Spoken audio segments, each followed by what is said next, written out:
प्रिय विद्यार्थियों, हम कल से ही पौधे के पंख पाठ पढ़ रहे हैं।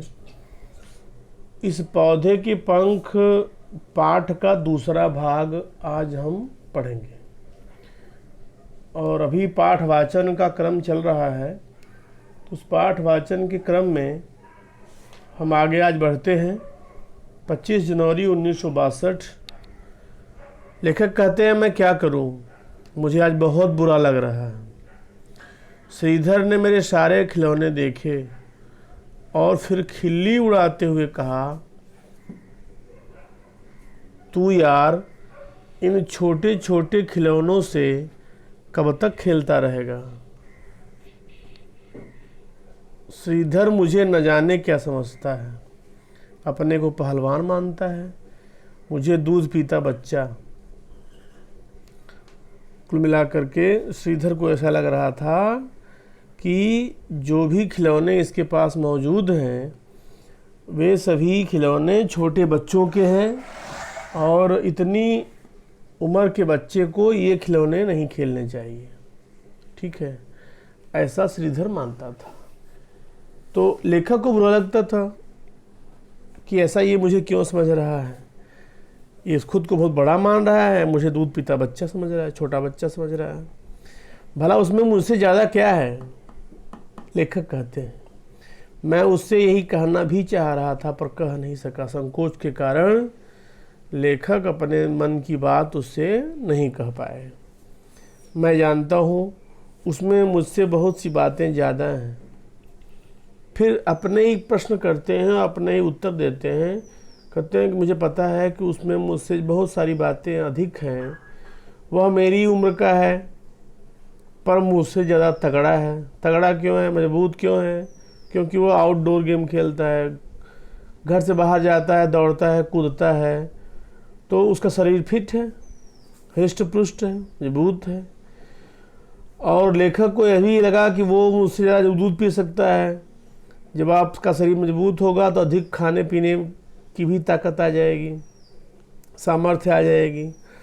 लेखक कहते हैं मुझसे ज़्यादा दूध भी पी सकता है, वो मुझसे ऊंचा उछल सकता है, ताकतवर है तो हर काम अच्छा करेगा और अधिक करेगा। ऊंचा उछल सकता है, कह रहा था वह घोड़े पर भी चढ़ सकता है। मुझे तो दादी माँ ने मसूरी में पहाड़ पर भी घोड़े पर नहीं चढ़ने दिया, क्योंकि दादी माँ को डर था कि कहीं घोड़े से मेरा पोता गिर न जाए। कहने लगी, मेरा इकलौता पोता है, इकलौता मतलब अकेले है, गिरा जाएगा तो किसी का क्या बिगड़ेगा। मतलब अपशकुन, अनिष्ट की आशंका, अपने पोते से अनिष्ट की आशंका हमेशा दादी को रहती थी। और उन्होंने कहा कि मैं ही हाथ झाड़ कर रह जाऊंगी, अर्थात एक ही अगर हमारा पोता है, कुछ हो गया तो फिर मैं कहाँ जाऊंगी, मैं क्या करूंगी, मेरा तो घर ही लूट जाएगा। माँ भी तो यही कहती रहती है कि मेरा इकलौता पौधा है, मेरा इकलौता राजकुमार है। अब आपको समझ में आ गया होगा कि इस पाठ का नाम पौधे के पंख क्यों रखा गया है। लेखक के लिए उनकी माँ कहती थी कि मेरा यह इकलौता पौधा है, मतलब मेरे घर में अकेला वारिस है, ये मेरा इकलौता राजकुमार है। राजकुमार सम्मान सूचक शब्द है, प्रशंसा सूचक शब्द है किसी सामान्य बच्चे के लिए। सुनते सुनते मेरे कान पक गए। कान पक जाना, उबन होना। ठीक है, कहते हैं कि ये बातें सुनते सुनते लेखक को उबन होने लगी है कि रोज़ रोज़ राजकुमार है तो इकलौता पौधा है तो आँखों का तारा है, मेरे बुढ़ापे की लाठी है। जो भी बातें सुन रहा था उससे उसे उबन महसूस हो रही थी। कहते मैंने आज खाना नहीं खाया, दूध नहीं पिया। अब इतना लेखक को दुख हुआ कि वो उस दिन खाना भी नहीं खाया, नाराज़ हो गए, दूध नहीं पिए।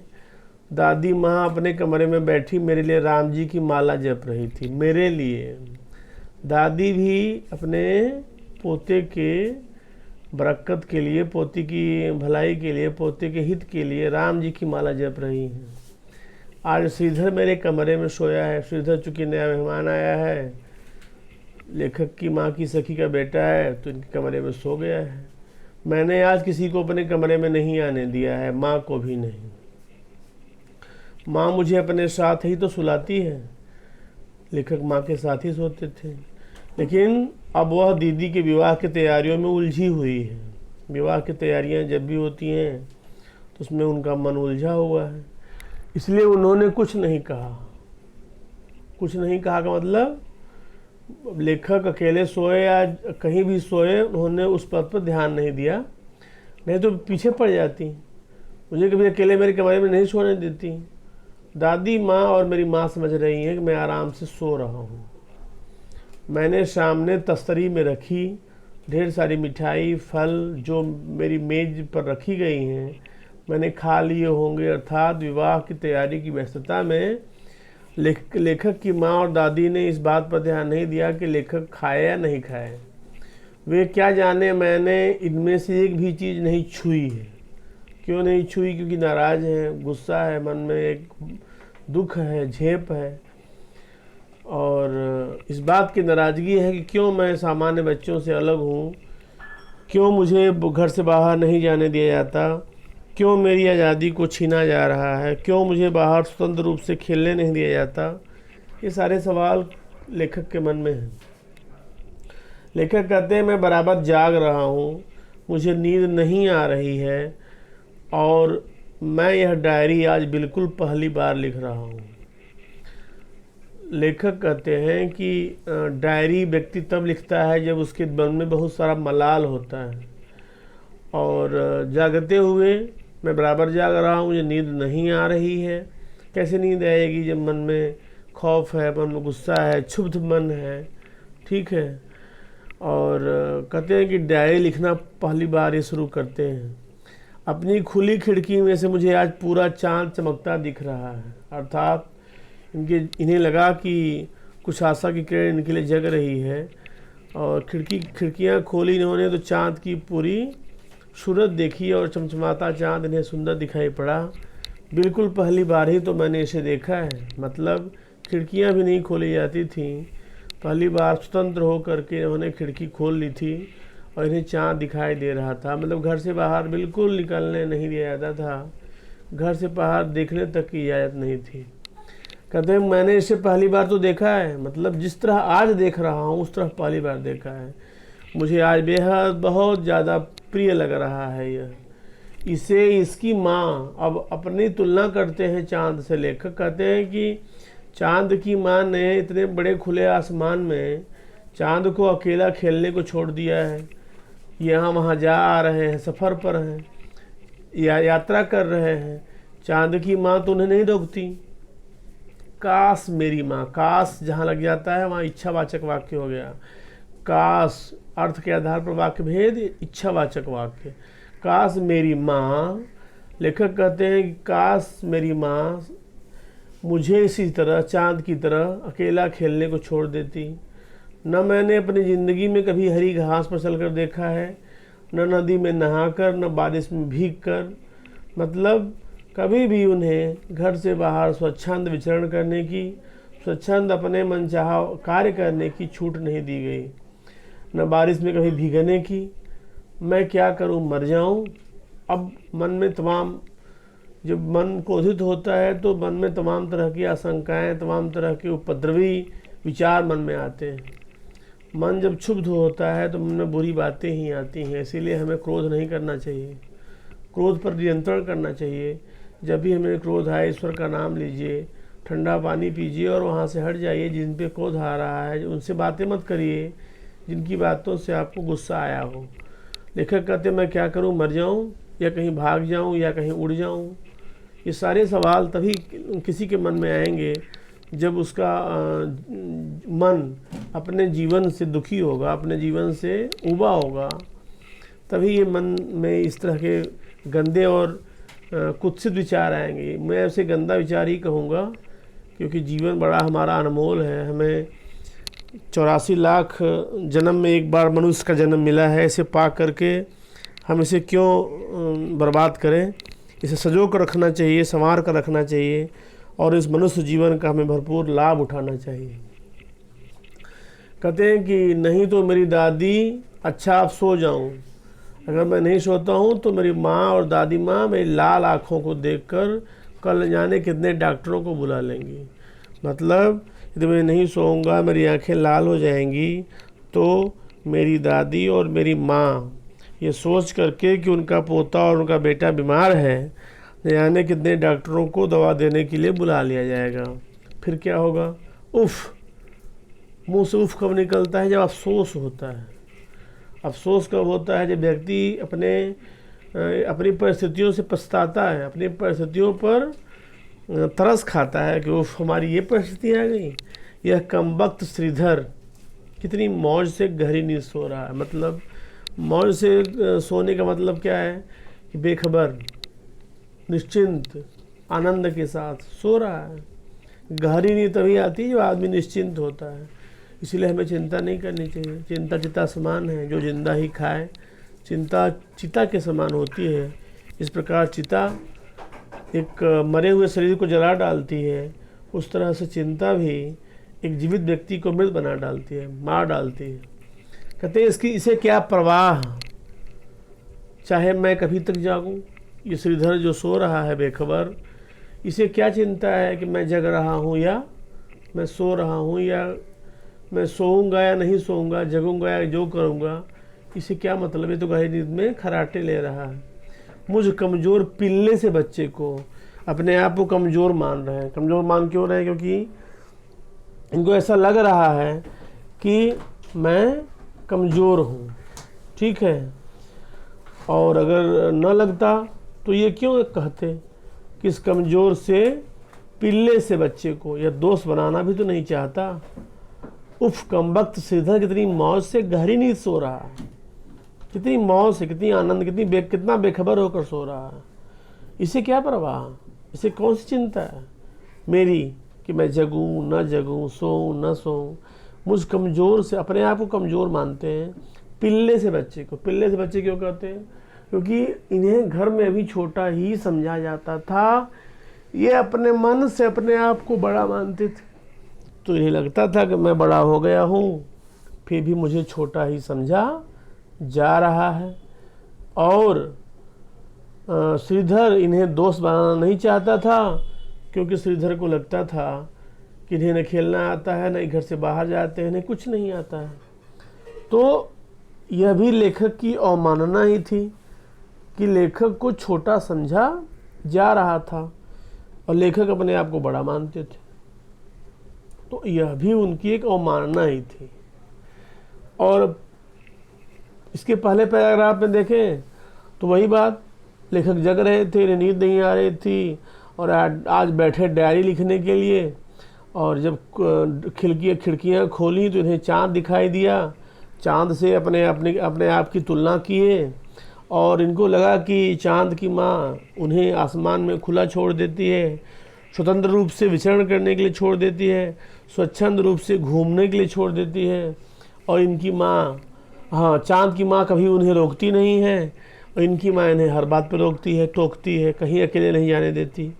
तो इच्छावाचक वाक्य यहाँ लिखा लेखक ने, काश मेरी माँ, मतलब शायद मेरी माँ इन्हें छोड़ देती और ये भी चाँद की तरह स्वच्छंद होकर के अपनी ज़िंदगी आज़ादी से बिता पाते। न कभी घड़ी हाथ पे चले हैं, न कभी नदी में नहाए हैं, न बारिश में भीगे हैं। ये क्या करें, मर जाएं या कहीं भाग जाएं या कहीं उड़ जाएं। ये तरह तरह की उपद्रवी बातें इनके मन में आती हैं। ठीक है, अपने मन से ही, मन के मलाल से बातें कर रहे हैं। मन में काफ़ी मलाल है, दुख है और अपमान हुआ है, निरादर हुआ है श्रीधर के द्वारा, इनकी अवमानना हुई है। कहते हैं कि मैं सोऊं जगूं, मुझे क्या मतलब है, श्रीधर तो बड़े आराम से सो रहा है और मेरी माँ, मेरी दादी माँ विवाह की तैयारियों में व्यस्त हैं, इसीलिए उन्होंने यहाँ ध्यान नहीं दिया। जैसे ही उन्हें मेरे पर ध्यान आएगा, मेरा ध्यान आएगा और मेरी लाल आंखें देखेंगे तो न जाने कितने डॉक्टरों को बुला लिया जाएगा।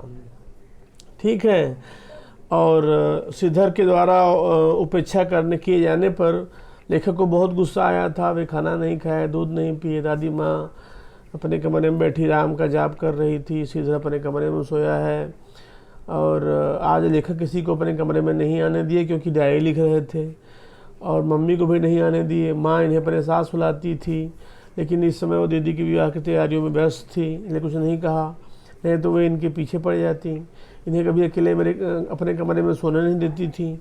दादी माँ समझ रही थी कि लेखक सो रहे हैं, लेकिन ये जग रहे थे और अपनी डायरी लिख रहे थे। इन्होंने अपने सामने तस्तरी में रखी ढेर सारी मिठाई और फल नहीं खाए, नहीं छुए, और इन्हें ऐसा लगा कि हो सकता है इनकी दादी माँ और माँ को ऐसा लग रहा होगा कि इन्होंने उस तस्तरी में रखी मिठाइयाँ फल फूल खाए हैं और सो गए हैं।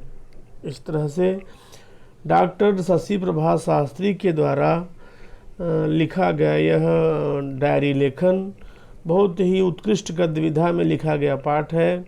इस पाठ से आपको समझ में आ गया होगा कि डायरियाँ कैसे लिखी जाती हैं। तो आज आपको एक गृह कार्य दिया जा रहा है, इसी पीरियड में आप जल्दी से लिख के दिखाइए। एक डायरी ऐसी लिखिए जो पाठ आपके सामने दिया गया है उससे तुलना करते हुए एक डायरी लिखिए, और उसका एक नाम भी दीजिए। क्या आप अपने डायरी के एक दिन के लेख का नाम देंगे? ठीक है, तो ऐसा करें। पौधे के पंख पाठ के कठिन शब्दों को देखें और उनके अर्थ को देखें। बेहद मतलब बहुत ज़्यादा, एकाएक अचानक, उदासी मतलब मायूस, ताज्जुब आश्चर्य, अशिष्ट मतलब अभद्र, जलन मतलब ईर्ष्या डाह, ढंग मतलब तरीका, साधारण मतलब मामूली, मजबूरी मतलब बेबसी, कोठी मकान, सोहबत साथ संग, निगाह नज़र, कचहरी अदालत कोर्ट, तगड़ा मजबूत, इकलौता केवल एक अकेला, काश इच्छावाचक शब्द है, परवाह फिक्र, मौज मज़े से, झुझलाहट चिड़चिड़ापन। पर्यायवाची यहाँ पाठ में जो शब्द आए हुए हैं उनकी लिखी हुई है। एकाएक सहसा अचानक एकदम ये लिख लेंगे। ताज्जुब आश्चर्य हैरानी भौचक्का, अशिष्ट अभद्र अनैतिक अमानवीय, जलन ईर्ष्या डाह द्वेष, मजबूरी बेबसी लाचारी निरीहता, कोठी का मकान घर आलय निकेतन, सोहबत का साथ संग संगति, प्रवाह का फिक्र चिंता ख्याल। पर्यायवाची के बाद विलोम, बेहद का हद, उदासी का खुशी, अशिष्ट का शिष्ट, ढंग का बेढंग, साधारण का विशिष्ट, मजबूरी का इच्छा, तगड़ा का कमजोर। प्रत्यय वाले शब्द उपसर्ग वाले शब्द देखें। उदासी उदास धन ई, मजबूरी मजबूर धन ई, झुझलाहट झुझला धन आहट। उपसर्ग में बेधन हद बेहद और अधन शिष्ट अशिष्ट, ये उपसर्ग और प्रत्यय हैं। इस तरह से आपको उपसर्ग प्रत्यय पर्यायवाची विलोम शब्द और कठिन शब्दों के अर्थ पर्यायवाची शब्द इन सब को अपनी कक्षा कार्य कॉपी में लिखना है और लिख करके PDF फॉर्म में मेरी गूगल ड्राइव के लिंक पर अपलोड करना है। मुझे बहुत दुख के साथ यह कहना पड़ रहा है कि अब तक केवल 2, 3, 4 काजल पांडे, प्रत्युष चित्रांशी और वत्सल का एक पाठ केवल आया हुआ था अगस्त वाला। अगस्त से जितने पाठ पढ़ाए गए हैं सभी पाठों को आप अपनी कक्षा कार्य कॉपी में लिख करके और उसे जल्द से जल्द मेरी गूगल ड्राइव लिंक पर आप से अपलोड करने का कष्ट करें। यह अफसोस की बात है कि 120 की 11 मुझे पता नहीं स्ट्रेंथ एक्चुअल कितनी है, शायद 111 बच्चों में बहुत कम ही बच्चे क्लास ले पा रहे हैं। बाकी बच्चे कहाँ हैं? क्यों वो खेलने में व्यस्त हैं? पबजी क्यों खेल रहे हैं? अनावश्यक खेल क्यों खेल रहे हैं? आउटडोर गेम खेलें जिससे कुछ फ़ायदा हो। इनडोर गेम खेलने से केवल मेंटल ग्रोथ होती है, फिजिकल ग्रोथ तो होती नहीं है। फिजिकली जब तक आप मजबूत नहीं होंगे तब तक मेंटली मजबूत होकर क्या करेंगे? दोनों ज़रूरी है, फिजिकल मेंटल दोनों ग्रोथ ज़रूरी है। अतः आप सुरक्षित रहें, स्वस्थ रहें, अपने घर में रहें, बाहर ना निकलें। धन्यवाद।